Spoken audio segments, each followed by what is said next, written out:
Michael Whitehorse's 18-wheeler shuddered to a halt on the desolate stretch of Highway 212. Through the diesel fumes and prairie wind, a sound pierced the Montana night that made his weathered hands freeze on the steering wheel. Not the howl of coyotes or the cry of wind through canyon walls, but something that clawed at the deepest chambers of his heart. It was the sound of a mother weeping. The she-wolf sat 20 yards from his headlights, her silver coat matted with blood, her muzzle lifted toward the star-scattered sky. Her cry was achingly human, a lament that spoke of loss beyond words, beyond species. Michael had heard that exact sound before, 3 years ago, when he held his dying son Tommy in a sterile hospital room. What he couldn't know was that this moment would unravel 15 years of lies, reveal a love deeper than grief, and prove that sometimes salvation comes on 4 legs instead of 2. Leave a like and share your thoughts in the comments along with the city you're watching. From now, let's continue with the story. Michael Bear Whitehorse had been running from ghosts for 3 years. The kind of man who measured his worth in miles logged and bills paid, he'd spent 2 decades hauling freight across America's backbone. His Peterbilt was more home than the empty apartment he rented in Billings, a rolling sanctuary where memories couldn't follow. Except they did. Tommy Whitehorse had been 8 when the leukemia took him. Bright as summer lightning, stubborn as his Cherokee grandfather, with a laugh that could fill their small house on Pine Ridge. The boy who collected wolf facts from library books, who insisted on feeding every stray dog in the neighborhood, who died whispering, "Daddy, will you remember me when I'm gone?" The medical bills had taken the house. The grief had taken Michael's marriage. Sarah Whitehorse, now Sarah Mitchell, had remarried a banker in Denver, started fresh.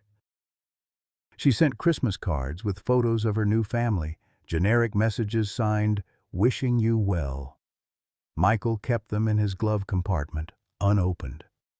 60 miles south, in the weathered town of Whitefish Creek, Dr. Margaret Maggie Ironcloud was living her own version of loneliness. At 74, the Lakota veterinarian had spent 50 years healing animals and losing herself in their recovery. Her late husband Joseph had left her the clinic, the house, and enough love to last 2 lifetimes, but no children to share it with. The townspeople called her Grandma Wolf for her work with injured wildlife. Her kitchen always smelled of puppy formula and antiseptic. Her heart always ached for one more creature to save, one more life to mend. "I've got more love to give than time left to give it," she'd tell anyone who'd listen, her weathered hands never idle, always reaching for the next animal that needed healing.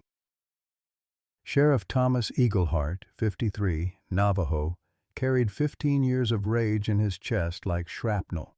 His wife Linda's death had carved him hollow, left him hunting wolves across 3 counties with the methodical fury of a man seeking justice. The official report called it an animal attack. The unofficial truth, that Linda had been trying to end her own pain when the wolf found her, was buried deeper than her grave. These 3 souls, scattered across Montana's vastness, were about to collide over one desperate she-wolf whose maternal love would redefine everything they thought they knew about loyalty, sacrifice, and redemption. Michael killed the engine and stepped into the Montana night. The temperature was dropping toward freezing, but he barely felt it. The she-wolf's crying had stopped, replaced by something worse. Silence that felt like held breath. She was magnificent and heartbreaking. Silver coat streaked with darker fur, amber eyes that seemed to hold conversations. But it was the blood matting her left flank that made Michael's trucker training kick in. He'd seen enough highway accidents to recognize serious injury. "Easy, girl," he murmured, using the same tone he'd used with Tommy during nightmare-filled hospital nights. "I'm not gonna hurt you." The wolf tilted her head at his voice, not with fear, but with what looked impossibly like recognition. She took 3 limping steps toward his truck, then sat down and looked directly at him. Her message was clear as spoken words. Help me. Michael's satellite phone had 1 bar of signal. Directory assistants connected him to the only veterinary clinic within 50 miles. Ironcloud Veterinary Services. The voice was gravelly but warm, carrying the weight of interrupted sleep and a lifetime of emergency calls. Ma'am, this is going to sound crazy, but I'm on Highway 212, mile marker 47, and there's an injured wolf here. She's not acting like any wild animal I've ever seen. A pause. Then, she's bleeding? Yes, ma'am. Left side. Looks like maybe a gunshot wound or coyote trap. But she's not running away. She's just sitting there, looking at me like she wants to tell me something. Mr. Whitehorse. Michael Whitehorse. Mr. Whitehorse. I'm Dr. Maggie Ironcloud. I've been working with wolves for 40 years, and what you're describing, well, it happens more than most people realize. Sometimes they know when they need us. Her voice carried the authority of someone who'd seen everything twice. Can you stay with her? Keep her calm? I'll be there in 30 minutes. But won't she attack if I get too close? Not if she came to you for help. Trust your instincts, Mr. Whitehorse, and trust hers. As Michael waited, the wolf began to move, not away from him but parallel to the road, stopping every few feet to look back. She was trying to lead him somewhere. Against every wilderness safety rule he'd ever learned, Michael followed. His flashlight beam danced across sagebrush and scattered rocks as the wolf led him nearly a quarter-mile into the darkness. She stopped at what looked like a natural depression in the ground, an old creek bed lined with cottonwood deadfall. The beam of his flashlight revealed the truth that would change everything. 4 wolf pups, maybe 6 weeks old, lay trapped beneath a fallen branch. The wood was too heavy for the mother wolf to move alone, but light enough that a man could lift it. Their tiny cries were weak with hunger and cold. Michael understood now. This wasn't just injury, this was desperation. The mother wolf had been shot or caught in a trap trying to hunt for her babies. When she couldn't move the branch herself, she'd done something unprecedented in wolf behavior. She'd sought human help. Jesus, he whispered, setting down his flashlight and gripping the branch. How long have you kids been stuck here? The wolf mother watched intently as Michael heaved the deadfall aside. The pups immediately stumbled toward her, but she was too weak to feed them. Her milk had dried up from stress and injury. Michael found himself kneeling in the dirt of a Montana creek bed, watching a wolf family reunion by flashlight, feeling more purpose than he'd experienced since Tommy died. The mother wolf looked at him with what he could only describe as gratitude. Then headlights swept across the landscape. Dr. Maggie Ironcloud had arrived, and with her, the tools to save a life. What none of them knew was that other headlights were also cutting through the darkness. Sheriff Thomas Eagleheart had heard the radio chatter about a wolf situation and was driving hard from town with a rifle and 15 years of buried rage. As he knelt beside the wolf family, Michael felt something shift inside his chest. A loosening of the tight knot of grief he'd carried since Tommy's death. Here was purpose again, clear and simple. A mother in need, babies in danger, and him with the ability to help. It was the kind of moment Tommy would have treasured, the kind of story his son would have made him tell over and over again. The wolf mother nudged his hand with her muzzle, a gesture so trusting and grateful that Michael felt tears sting his eyes for the first time in 3 years. The collision of these 3 worlds, the grieving trucker, the healing veterinarian, and the vengeful lawman, was about to begin. Dr. Maggie Ironcloud's headlights swept across the scene like a theater spotlight, revealing a drama already in progress. Her battered Ford pickup bounced to a stop beside Michael's 18-wheeler, and she stepped out with the brisk efficiency of someone who'd answered emergency calls for half a century. She was smaller than her phone voice suggested, maybe 5'4" in her hiking boots, but she moved with the authority of someone who'd wrestled bears and delivered foals in lightning storms. Silver hair pulled back in a practical braid, weathered hands already reaching for her medical kit. "Show me," she said without preamble. Michael led her to the creek bed where the Wolf family waited. Maggie's flashlight beam took in the scene with clinical precision. The trapped pups, now free but still weak. The mother wolf's injury. The blood trail leading back to the road. "Well, I'll be damned," she murmured in a voice that carried reverence. "She's a smart one." Knew exactly where to find help. The wolf mother didn't retreat as Maggie approached. Instead, she seemed to assess this new human with the same careful intelligence she'd shown Michael. When Maggie extended her hand, palm up, the wolf actually stepped forward and sniffed her fingers. "Hello, beautiful," Maggie whispered. "Let's see what someone did to you." The examination revealed a grazing gunshot wound, painful and bleeding, but not life-threatening. The real crisis was the pups. Weak from hunger and exposure, they were perhaps 6 hours from death. "She needs antibiotics and stitches," Maggie told Michael. "But these babies need formula and warmth right now, or we're going to lose them." As if understanding every word, the wolf mother began what could only be described as communication. She walked to each pup, nuzzled it, then looked at the humans. The message was unmistakable. "Save my children." "I've got formula in the truck," Maggie said, "but we need to get them somewhere warm and safe. My clinic's 40 minutes away." "What about your truck bed?" Michael suggested. "I've got moving blankets in the cab." As they worked to create a makeshift nursery, neither noticed the approaching headlights from town. Sheriff Thomas Eagleheart was driving faster than the dark roads warranted, his radio crackling with reports from dispatch. "Unit 7, we've got confirmation of wolves on Highway 212. Rancher called in livestock concerns. How do you want to handle?" Thomas's jaw tightened as he keyed the radio. "I'll handle it personally. Send Johnson to patrol the perimeter in case there are more." He'd been waiting 15 years for this moment. Wolves back in his territory, threatening his people the way they'd threatened Linda. The rifle on his passenger seat was loaded with silver-tipped bullets, illegal for hunting, but effective for what he had in mind.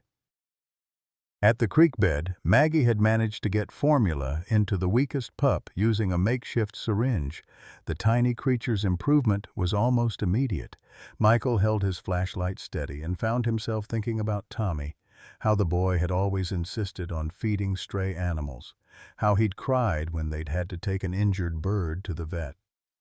"You're good at this," Maggie observed, watching Michael's gentle handling of the pups. "Had a son who loved animals?" Michael said quietly. "He would have been crazy about this." "Would have been?" "Lost him 3 years ago. Leukemia." Maggie's hands never stopped working, but her voice softened. "I'm sorry. That's a particular kind of hell, isn't it?" Before Michael could answer, flashing lights appeared on the ridge above them. Not the steady beam of another Good Samaritan, but the aggressive strobing of law enforcement.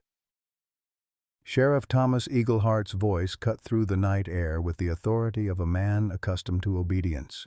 "Step away from the animals. This is Sheriff's Department." The wolf mother immediately positioned herself between the humans and this new threat, her hackles rising despite her weakness. The pups whimpered and pressed closer to their mother. "Thomas, you old fool, what are you doing here?" Maggie called back without moving from her position beside the wolf family. "Doing my job, Maggie. These predators are a threat to livestock and public safety. Stand aside." The sheriff emerged from the darkness, rifle in hand, his badge catching the flashlight beam. He was a tall man, weathered by years of outdoor work and indoor brooding, with the kind of stillness that suggested violence held carefully in check.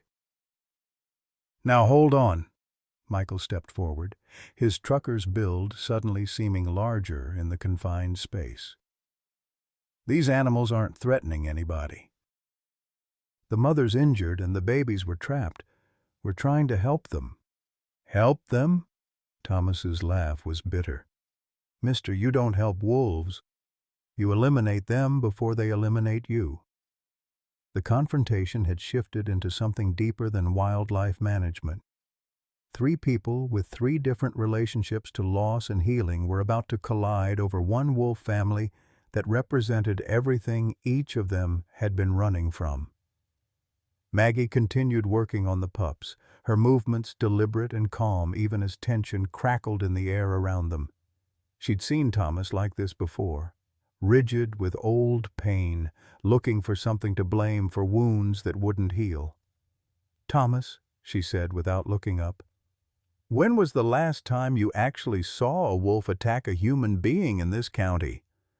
"You know damn well when," he replied, his voice dropping to something dangerous. The wolf mother seemed to sense the shift in energy.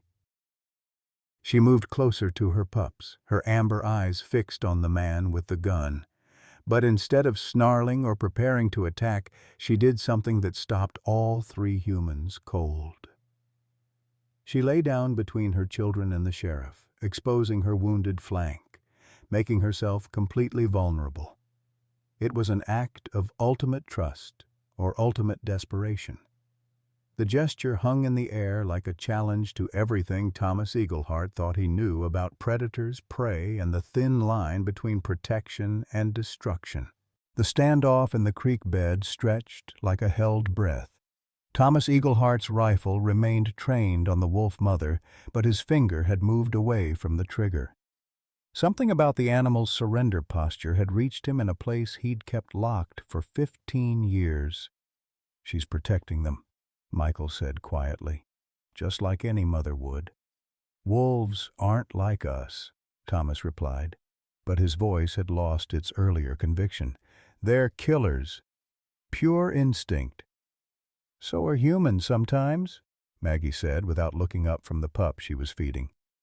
"Question is, which instinct are you going to follow tonight, Thomas?" The sheriff's radio crackled. "Unit 7. Johnson's in position on the east perimeter. You need backup?" Thomas hesitated before answering. "Negative. Situation's under control." As if sensing the momentary de-escalation, the wolf mother made a decision that would haunt all three humans for the rest of their lives. She struggled to her feet, walked slowly to where Thomas stood, and lay down at his boots. Then she rolled onto her back, exposing her throat and wounded belly. Complete submission. Complete trust. "Jesus Christ," Thomas breathed, lowering his rifle. "What the hell is she doing?" "She's asking you to choose," Maggie said, finally looking up from her work. "Life or death, healing or destruction." She paused, studying the sheriff's face in the harsh flashlight beam. "Kind of like the choice you've been avoiding for 15 years. Thomas's face went stone still. "You don't know what you're talking about."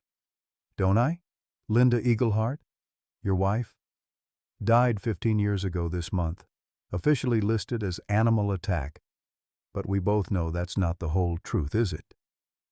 The silence that followed was so complete that the only sounds were the wind through the cottonwoods and the soft sucking noises of the pup feeding. Michael watched this exchange with growing understanding. These two knew each other's history, carried shared secrets from some tragedy that had shaped both their lives. And somehow, this injured wolf mother had become the focal point for grief neither of them had properly buried.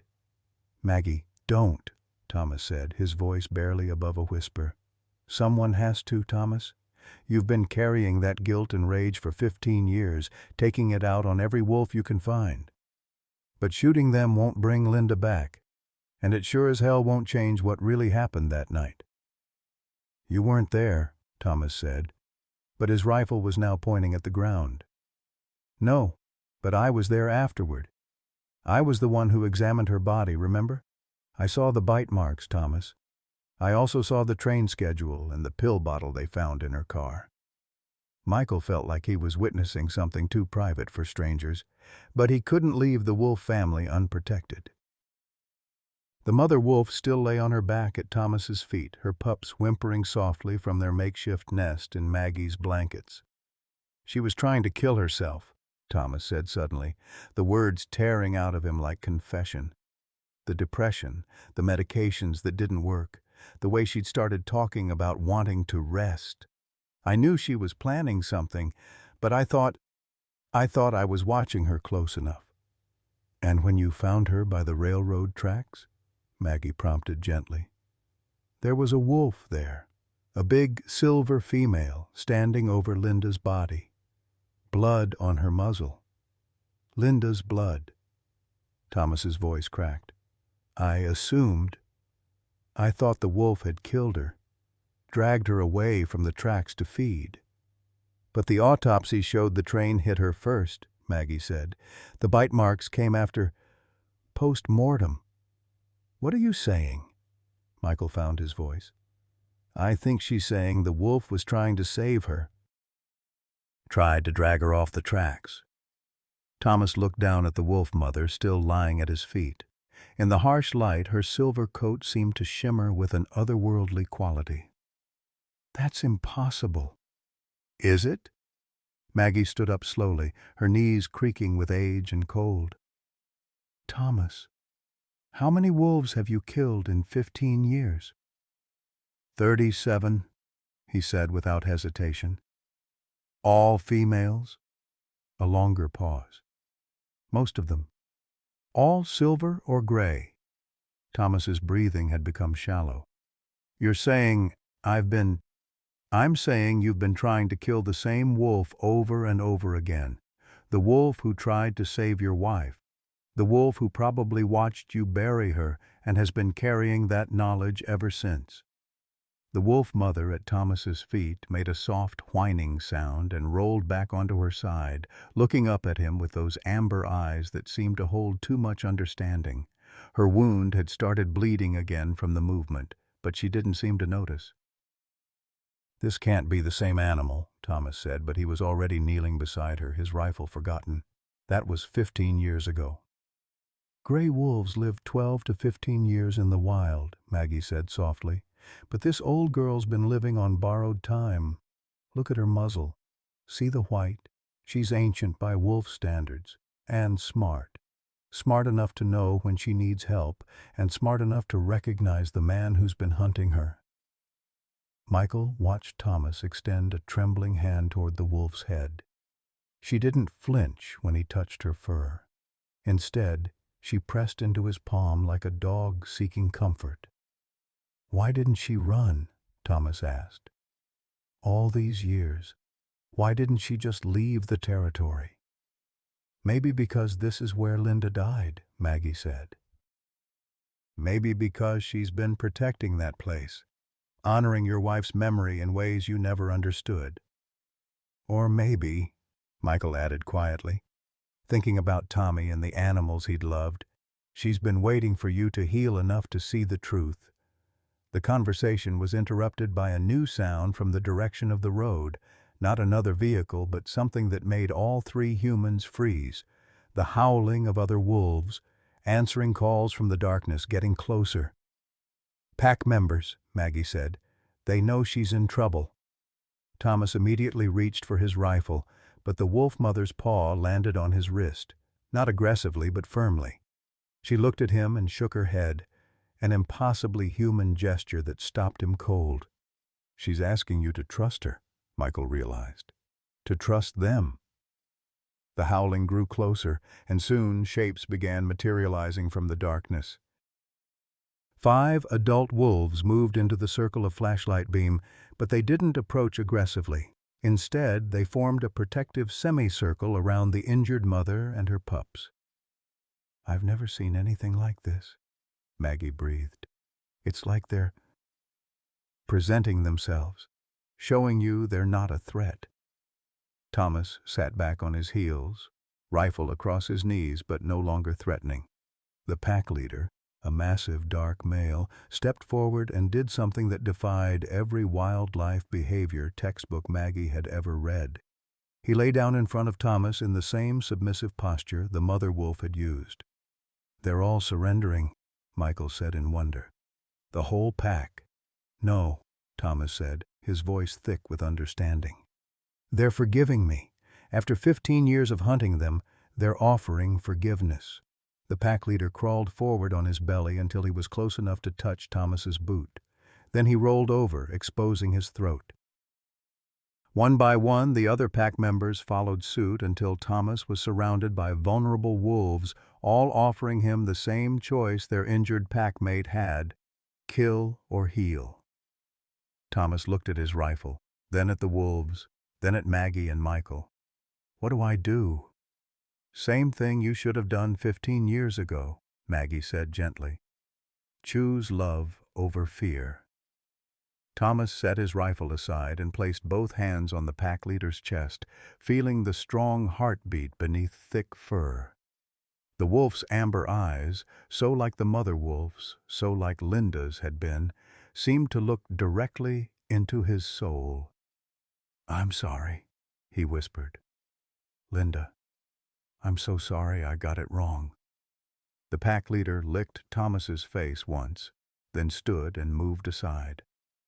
The mother wolf struggled to her feet and approached Thomas again, this time to press her injured flank against his leg. She was asking him to help carry her to safety. "We need to get her to the clinic," Maggie said. "All of them. These pups won't survive the night without proper care, and Mama needs surgery." "The whole pack?" Michael asked.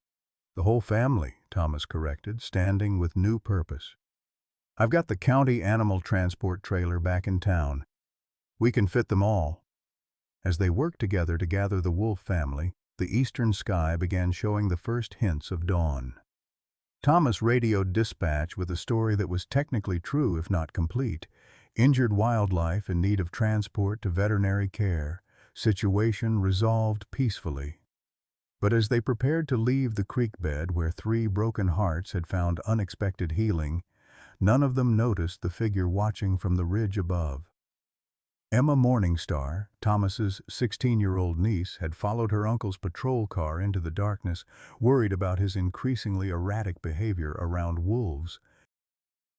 What she'd witnessed would change her life, but it would also create the complication that would threaten everything they'd just accomplished. Because Emma had been recording everything on her phone, and she wasn't sure whether she'd just captured a miracle or evidence that her uncle had finally lost his mind. The real test of this fragile new alliance was still to come. The Ironcloud Veterinary Clinic had never seen anything like it. 7 wolves, including 4 newborn pups, occupied every available kennel and surface in the small building. The mother wolf, whom Maggie had begun calling Luna, was recovering from surgery in the main examination room while her pack members waited in the attached barn that Maggie had hastily converted into wolf accommodations. Michael had stayed through the night, helping with feedings and learning more about wolf behavior than he'd thought possible. Thomas had gone home to shower and change clothes, promising to return with proper documentation to make their unusual situation legal. At 6:47 a.m., Emma Morningstar's TikTok video went viral. The 16-year-old had edited together the most dramatic moments from the night before: the standoff with rifles, the wolves' mass surrender, her Uncle Thomas breaking down in tears as he apologized to the pack leader. Her caption read, "Sheriff loses his mind, tries to adopt whole wolf pack. Montana is wild, y'all. #wolf whisperer. Only in Montana, Uncle Tom." By 8 a.m., the video had 50,000 views. By 10 a.m., it had 500,000 and was being picked up by news outlets. Emma's phone was exploding with interview requests, and the clinic's landline hadn't stopped ringing. Maggie was in the middle of checking Luna's surgical site when Michael answered the phone for the dozenth time that morning. "Some reporter from CNN," he told her, covering the receiver, "wants to know if it's true that Sheriff Eagleheart has gone rogue and is harboring dangerous predators." "Tell them we have no comment," Maggie said, but her face was worried. "Where the hell is Thomas?" He should have been back hours ago. At that moment, Thomas was sitting in his office at the county courthouse, staring at a formal complaint that had landed on his desk. The Wyoming Department of Game and Fish, alerted by the viral video, was demanding immediate confiscation and appropriate handling of the wolf pack.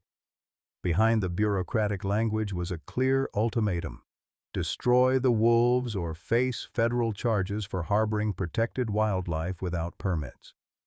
The department head, Marcus Fitzgerald, had made the drive from Cheyenne specifically to handle what he called this PR nightmare. "Thomas, you've been a good sheriff for 15 years, Fitzgerald said, settling his considerable bulk into the guest chair. But this wolf situation has gotten completely out of hand. We've got animal rights activists calling for sanctuary status, ranchers demanding immediate euthanization, and media attention that's making the whole state look like a circus." "They're not dangerous," Thomas said quietly. "The mother was injured, the pups were dying." "We did what any decent human being would do. You did what an emotionally compromised law enforcement officer would do," Fitzgerald corrected. "And now it's my job to clean up the mess." He slid a document across Thomas's desk. "Euthanization order signed by the governor. All 7 animals by 5 p.m. today. No exceptions, no appeals." Thomas read the order twice, his hands shaking with controlled rage. "This is murder. This is wildlife management. Those wolves have been habituated to human contact, which makes them dangerous. They can never be safely returned to the wild." "Says who?"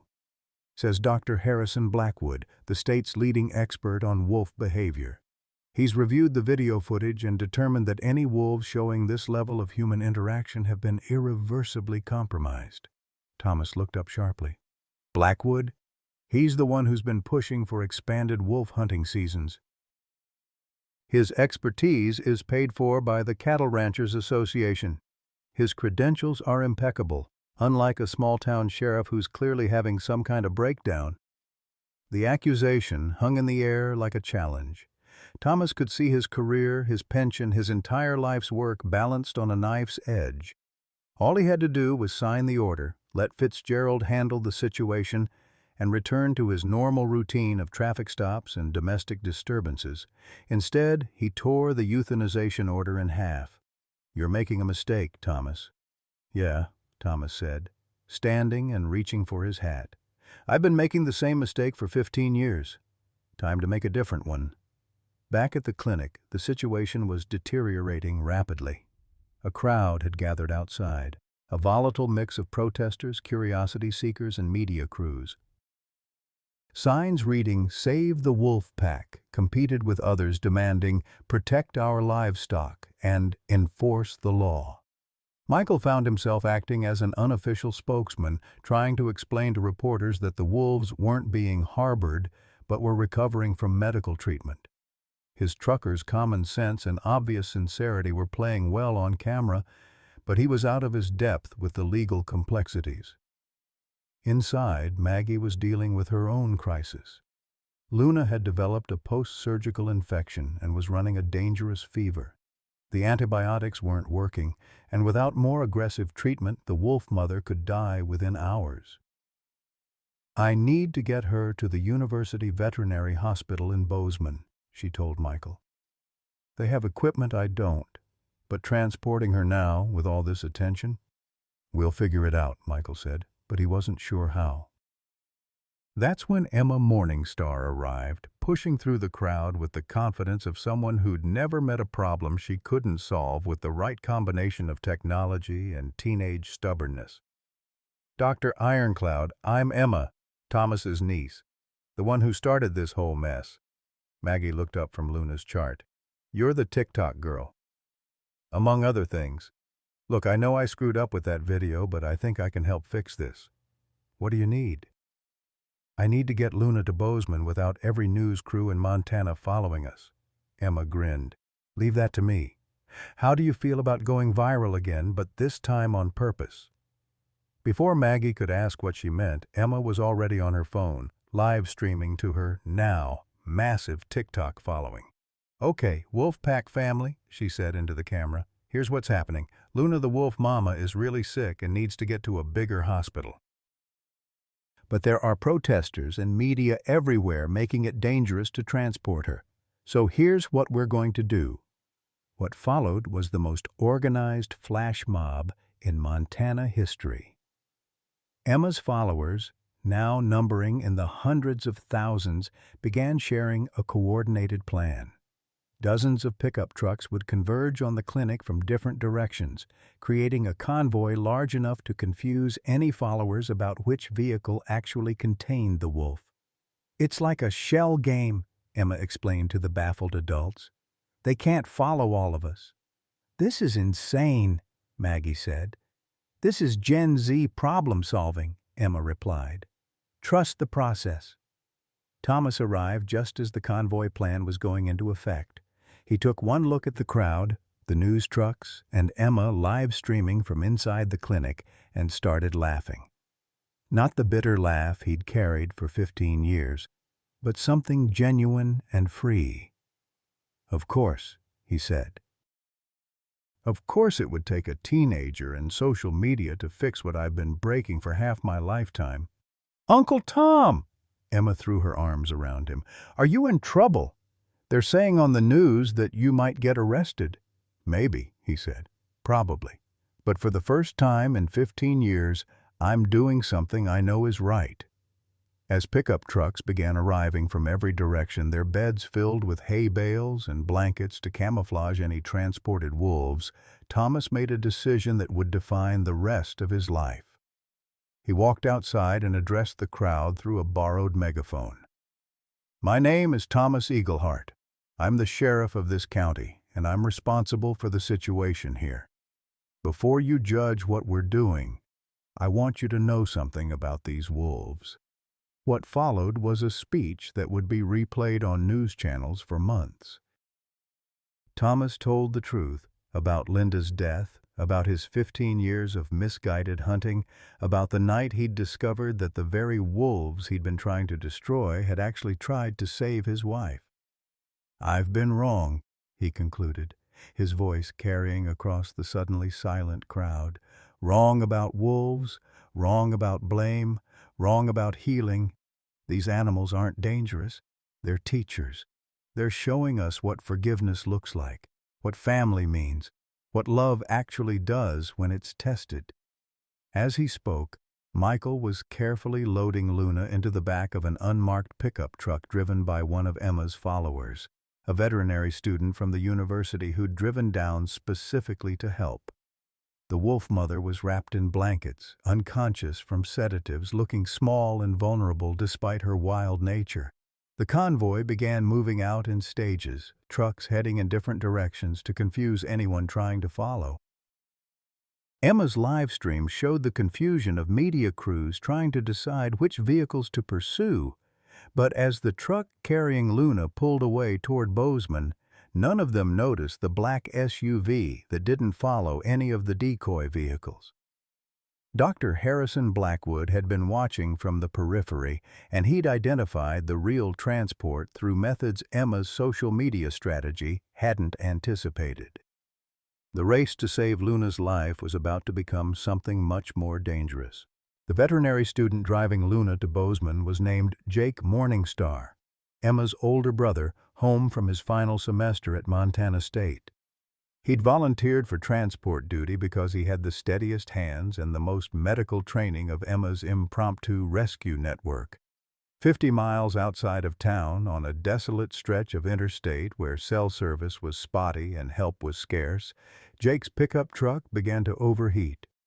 The temperature gauge climbed steadily toward the red zone as he fought to maintain highway speed. In the truck bed, Luna's condition was deteriorating. The infection had spread, and her fever was spiking despite the IV fluids Maggie had sent along. Without immediate veterinary intervention, she would die within hours. Jake pulled over at a truck stop, frantically calling both the clinic and the university hospital. But the black SUV that had been following at a discreet distance saw its opportunity and pulled in behind him. "Dr. Harrison Blackwood stepped out of the SUV with the confidence of a man backed by state authority. He was tall, silver-haired, and carried himself with the kind of academic arrogance that had made him wealthy consulting for hunting organizations and cattle ranchers. "Son, I'm Dr. Blackwood with the Wyoming Game and Fish Department. I need you to step away from that vehicle." Jake, 22 years old and suddenly faced with the weight of bureaucratic power, tried to stand his ground. "Sir, this animal is under veterinary care. She's being transported to the university hospital." "Not anymore." Blackwood produced official documents. "By order of the State Wildlife Commission, that wolf is to be immediately confiscated and euthanized. Any interference with this order is a federal crime." "But she's dying anyway," Jake protested. "She just needs medical treatment. She's a dangerous predator that's been illegally habituated to human contact.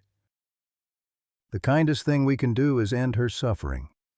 Blackwood opened his SUV and removed a veterinary euthanasia kit. The syringe was already loaded with enough pentobarbital to stop Luna's heart within minutes. Jake looked at the dying wolf in his truck bed, then at the man approaching with lethal injection, and made the kind of split-second decision that would haunt him forever. He grabbed the IV bag attached to Luna's catheter and ran. "Stop!" Blackwood shouted. "You're interfering with a federal wildlife operation." But Jake was young and desperate and fueled by the kind of righteousness that his generation had learned from social media activism. He ran into the scrub brush beside the truck stop, carrying Luna's IV fluids, trying to buy time for help to arrive. Blackwood cursed and reached for his radio to call for backup, but the truck stop was in a dead zone. No cell service, no radio contact.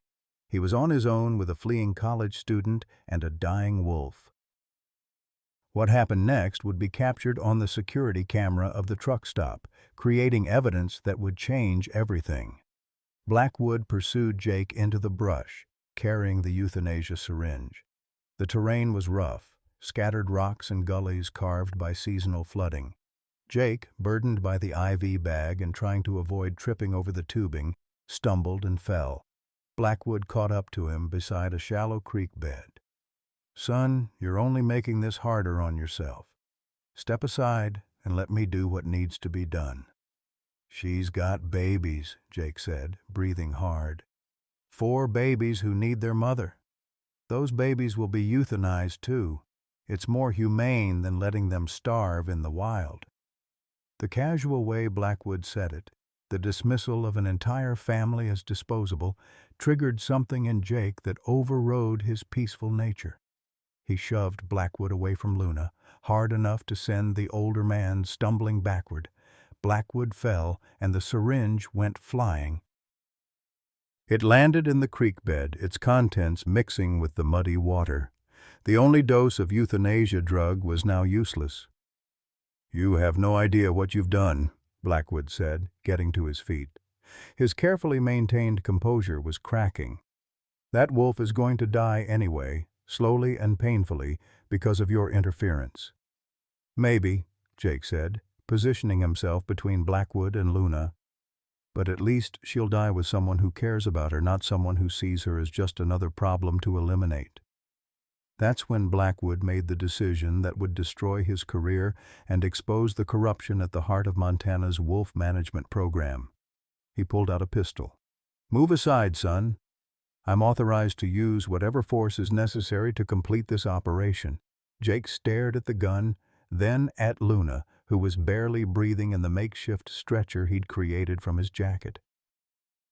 The wolf's amber eyes were cloudy with fever, but she was still aware enough to sense the danger. She tried to raise her head toward Jake, a gesture of trust and recognition that broke his heart. "No," Jake said simply. Blackwood raised the pistol. Last warning. The security camera at the truck stop recorded what happened next with grainy but unmistakable clarity. Jake Morningstar, 22 years old, veterinary student, Emma's brother, threw himself across Luna's body just as Dr. Harrison Blackwood fired 2 shots at point-blank range. The bullets meant for the wolf tore through Jake's chest instead. He collapsed across Luna, his blood mixing with hers, his last act of life to shield an animal he'd known for less than 24 hours. Blackwood stood over the dying young man, the smoking gun in his hand, and realized with dawning horror what he'd done. In his zealousness to eliminate a dangerous wolf, he'd killed an innocent human being. Luna, now covered in Jake's blood, made a sound that would haunt Blackwood for the rest of his life. Not a howl or a whine, but something heartbreakingly close to human weeping. She was mourning the boy who'd died protecting her. Blackwood's radio crackled to life as he moved to higher ground. Dispatch was finally reaching him. "Doctor. Blackwood, this is Base. We've been trying to reach you. There's been a development in the wolf situation. The governor has rescinded the euthanization order pending a full investigation. You're ordered to stand down immediately." Too late. 20 minutes too late. Blackwood looked at Jake's body, at Luna dying beside him, at the gun in his own hand, and understood that his life was over. Not just his career, his freedom, his reputation, everything he'd built over 30 years of wildlife management. When the state police arrived 2 hours later, following the signal from Jake's phone, they found Blackwood sitting beside the creek bed, staring at nothing. Luna was still alive, barely, her muzzle resting on Jake's shoulder as if she were standing vigil over the boy who died for her. The security footage from the truck stop would be played in courtrooms and congressional hearings for years to come. But more importantly, it would be seen by millions of people online, sparking a nationwide conversation about wildlife management, institutional corruption, and the price of doing what's right. Jake Morningstar had died to save a wolf he'd never met. The question now was whether his sacrifice would mean anything at all. The security footage from the truck stop exploded across social media with the force of a digital wildfire.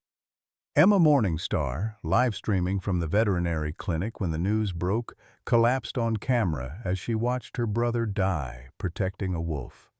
The raw grief of a teenager losing her sibling in real time created one of the most shared videos in internet history, but it was what happened next that changed everything. Dr. Maggie Ironcloud, 74 years old and facing the greatest crisis of her veterinary career, made a decision that would redefine wildlife medicine in America. She closed her clinic, loaded every piece of emergency equipment she owned into a borrowed ambulance, and drove straight to the truck stop where Jake and Luna lay dying together. Michael Whitehorse followed her. So did Thomas Eagleheart. So did hundreds of volunteers from Emma's social media network, converging from across 3 states. What they found at that desolate truck stop became the epicenter of the largest wildlife rescue operation in Montana history. Luna was minutes from death when Maggie arrived. The wolf mother had lost so much blood that her heart was barely beating, but she was still conscious, still aware, and when she saw Maggie approaching with medical equipment, she did something that would be remembered forever. She lifted her head and howled, not the mournful cry they'd heard by the roadside, but something else entirely, a call so piercing and complex that it seemed to carry across the entire Montana wilderness. And the wilderness answered. Wolves began emerging from the forest, not just Luna's pack members, but wolves from territories dozens of miles away. Gray wolves, timber wolves, the rare black wolves of the northern Rockies. They came in numbers that wildlife biologists had never recorded, drawn by a summons that transcended normal pack behavior. Within 2 hours, over 60 wolves had gathered in the scrubland around the truck stop. They formed concentric circles around Luna and Jake's body, sitting in perfect silence like mourners at a funeral. No aggression, no territorial disputes, just a species-wide vigil for one of their own, and the human who died protecting her. The sight was so unprecedented that news helicopters were soon circling overhead, broadcasting live footage that stopped traffic in cities across America. #WolfVigil became the most trending hashtag on every social platform. with millions of people watching as Maggie worked to save Luna's life, surrounded by the largest gathering of wild wolves ever documented. "I've never seen anything like this," whispered Dr. James Harrison, the wildlife biologist from the university who'd driven down to document the phenomenon. "It's like they understand what happened here. Like they're paying respects." But it was Michael who noticed the detail that would crack open the biggest scandal in Montana's wildlife management history. "Maggie," he said quietly, pointing to Luna's ear. "Look at that tag." In all the chaos of the rescue, no one had noticed the small, yellow tag attached to Luna's left ear, the kind of tracking device used in long-term wildlife studies. Maggie carefully photographed the number sequence and called it in to the state wildlife database. What they found changed everything they thought they knew about Luna and her pack. "She's been tagged for 12 years, the database technician told them over the phone. Part of the Yellowstone Wolf Reintroduction Project. Her designation is YNP-47, but the researchers called her Ghost because she was so elusive." 12 years? Maggie felt her blood pressure spiking. "What's her history?" "Extensive. She's been the subject of multiple studies on pack behavior, territorial range, and human-wolf interaction. Dr. Harrison Blackwood was the lead researcher on her case for 7 years. The revelation hit like a physical blow. Blackwood hadn't been trying to eliminate a dangerous wolf. He'd been trying to destroy evidence of his own research failures. "There's more," the technician continued. "YNP-47 was removed from the study 3 years ago after she began displaying what Blackwood classified as aberrant protective behavior toward humans. He recommended her for relocation, but she escaped from the transport and returned to her territory." Michael and Thomas exchanged glances. 3 years ago was when Tommy had died, when Michael had started driving the route where Luna would eventually find him. "What kind of protective behavior?" Maggie asked. "The research notes indicate she was observed preventing other wolves from approaching human settlements, redirecting lost hikers back to main trails, and in one case, leading search and rescue teams to missing children." Luna hadn't just been protecting her own pack, she'd been protecting humans throughout the region. Blackwood had tried to have her removed, not because she was dangerous, but because she was proving his theories about wolf aggression completely wrong. The scandal deepened when Emma's tech-savvy followers began digging into Blackwood's research funding. It turned out that his wolf management recommendations were being heavily subsidized by cattle ranching associations who wanted expanded hunting seasons. Every wolf he classified as dangerous meant more permits issued, more fees collected, more profits for the hunting industry. Luna's protective behavior toward humans was threatening millions of dollars in annual revenue. As this information spread across social media, the vigil around the truck stop grew. Native American tribes sent representatives to honor what they recognized as a sacred gathering. Environmental groups arrived with supplies and equipment. Families drove from hundreds of miles away with their children, wanting to witness something that might never happen again in human history. But the most important arrival was Sarah Mitchell, Michael's ex-wife, who had seen the news coverage from Denver and driven through the night to reach Montana. She found Michael kneeling beside Luna, holding an IV bag while Maggie worked to stabilize the wolf's vital signs. His face was streaked with tears, the first tears he'd cried since Tommy's death. "Michael?" Sarah's voice was barely a whisper. He looked up at the woman he'd loved, lost, and never stopped missing. "Sarah, you shouldn't have come." "Yes, I should have." She knelt beside him, studying Luna's unconscious face. "She looks like the wolf in Tommy's drawings." Michael's breath caught. "What?" "The pictures he drew in the hospital those last few weeks. Remember? He kept drawing the same wolf over and over, silver coat, amber eyes. He said she was coming to take him somewhere safe." The pieces clicked together with devastating clarity. Tommy had been drawing Luna months before Michael ever encountered her on the highway. A dying 8-year-old had somehow known about the wolf who would later comfort his grieving father. "He sent her to you," Sarah said softly. "Our boy sent her to make sure you'd be okay." As if responding to her voice, Luna's eyes opened. She looked directly at Sarah, then at Michael, then made a soft, whining sound that seemed to carry recognition and approval. The medical crisis was far from over. Luna needed surgery, blood transfusions, and round-the-clock care that would cost thousands of dollars. Her pack members needed long-term sanctuary while she recovered. The 4 pups would require months of bottle feeding and specialized care. But standing in that circle of 60 wild wolves, surrounded by hundreds of volunteers who'd come from across the country to help, Michael Whitehorse finally understood what Tommy had been trying to tell him in those hospital drawings. Love doesn't end with death. It transforms. It finds new shapes, new purposes, new ways to protect and heal. Tommy's love had become Luna's mission to save other families from the kind of loss Michael had endured.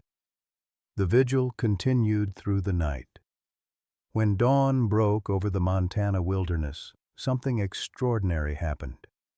As Maggie announced that Luna's vital signs had finally stabilized, the 60 wolves stood as one and began to howl. It wasn't mourning this time, it was celebration. A sound of pure joy that echoed across the mountains and valleys, audible for miles in every direction. A song of life victorious over death, of love stronger than fear, of healing possible even in the darkest places. Dr. Harrison Blackwood, sitting in a holding cell awaiting murder charges, heard that howling through his small window. For the first time in 30 years, he understood what he'd been trying to destroy. Not dangerous predators, but teachers of the deepest truths about family, sacrifice, and forgiveness. The wolves had been trying to show him what he'd forgotten in his pursuit of profit and power, that every life has value, every death has meaning, and every act of love creates ripples that extend far beyond what we can see. Jake Morningstar had died protecting Luna. But his death had exposed a system of corruption, brought a community together, and created a wildlife sanctuary that would protect hundreds of animals for generations to come. The reversal was complete. The hunters had become the hunted. The destroyers had become healers. And the dangerous wolves had proven themselves to be the most civilized creatures in the entire drama. The Tommy Whitehorse Wildlife Sanctuary occupied 2,000 acres of Montana wilderness, funded by donations from around the world and staffed by volunteers who'd been inspired by Emma Morningstar's ongoing documentation of wildlife rescue work. The viral video of Jake's death had sparked a global conversation about animal protection, resulting in legislation that would reshape wildlife management across America.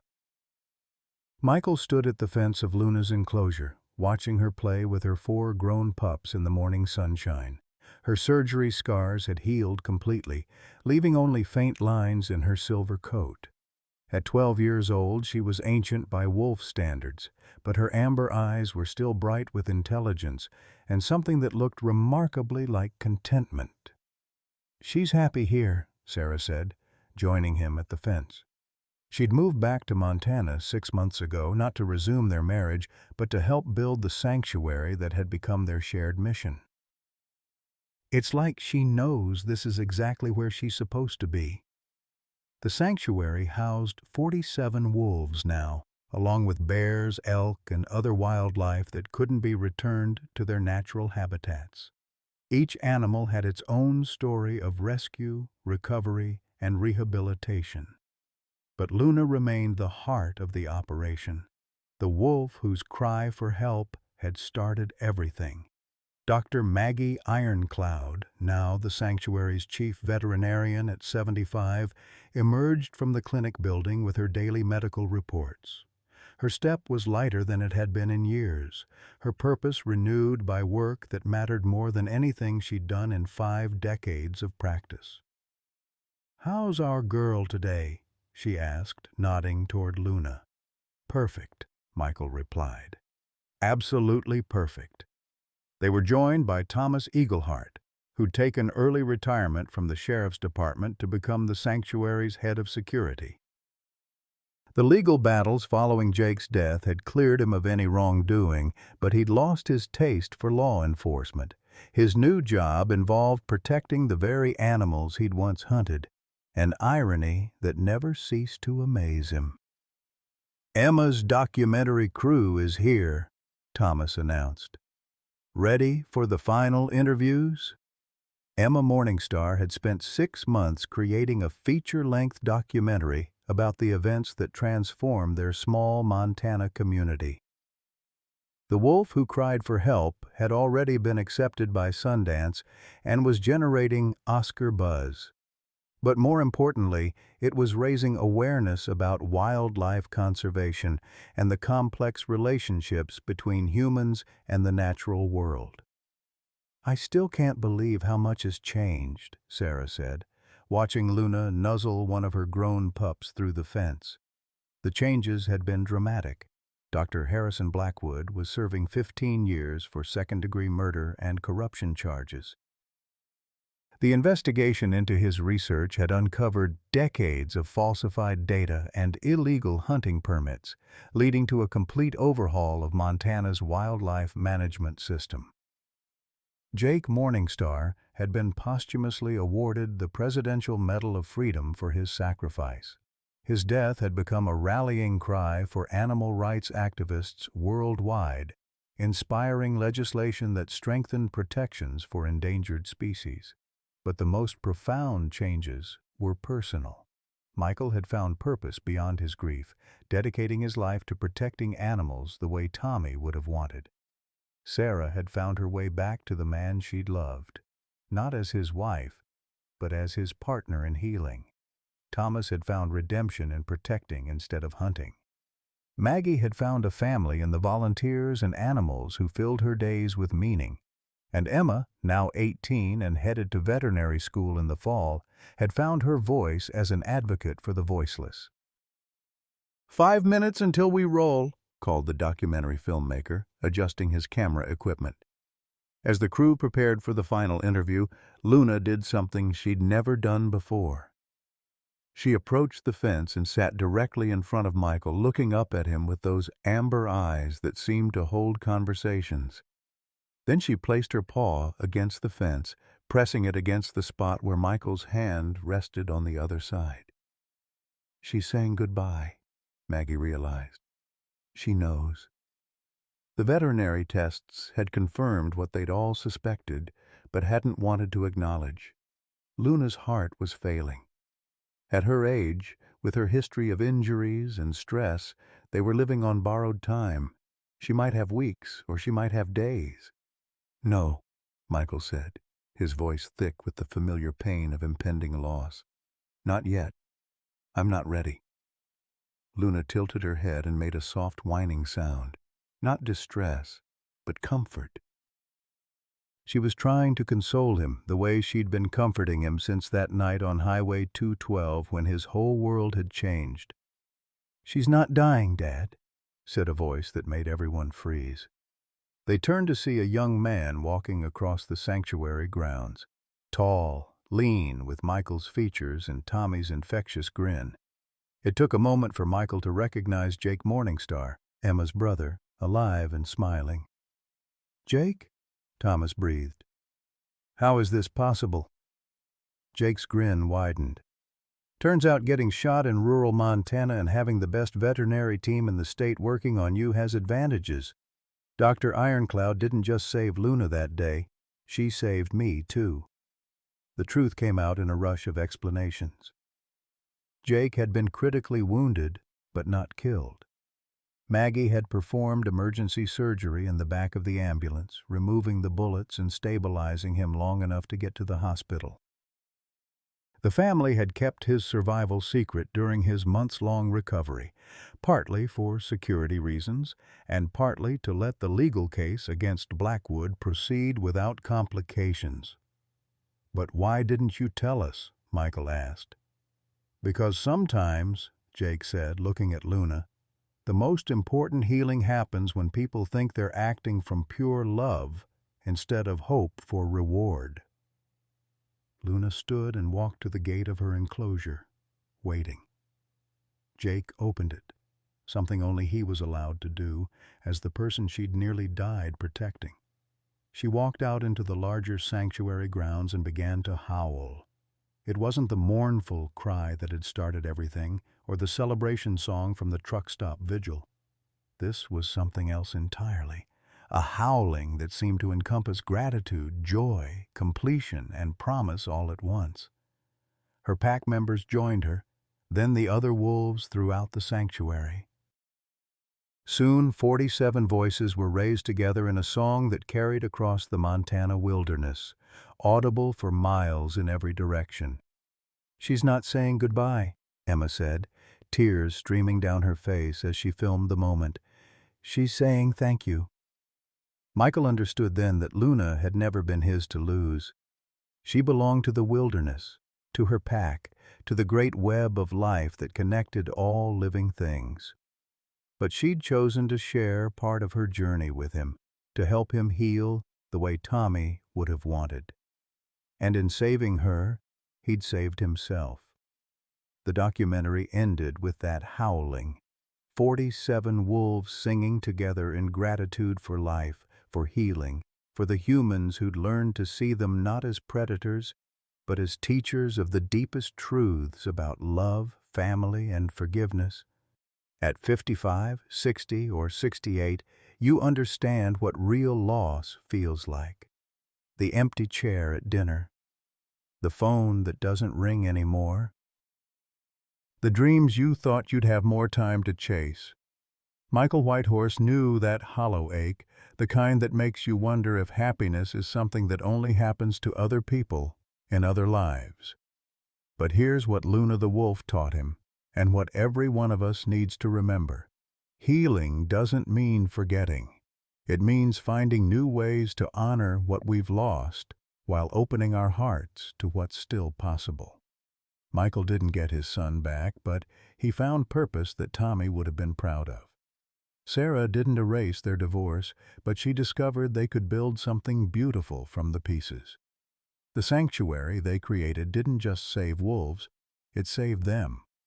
At an age when many people think their best chapters are behind them, they wrote the most meaningful pages of their lives. Love doesn't end with loss. It transforms into something deeper, richer, more purposeful than we ever imagined possible. Your story isn't over. Your capacity for joy, for meaning, for making a difference, it's all still there, waiting for you to say yes to it again. Questions for interaction. What dreams have you put on hold that might still be calling to you? Have you ever found unexpected purpose in your pain? Please share your thoughts in the comments. Your story might be exactly what someone else needs to hear today.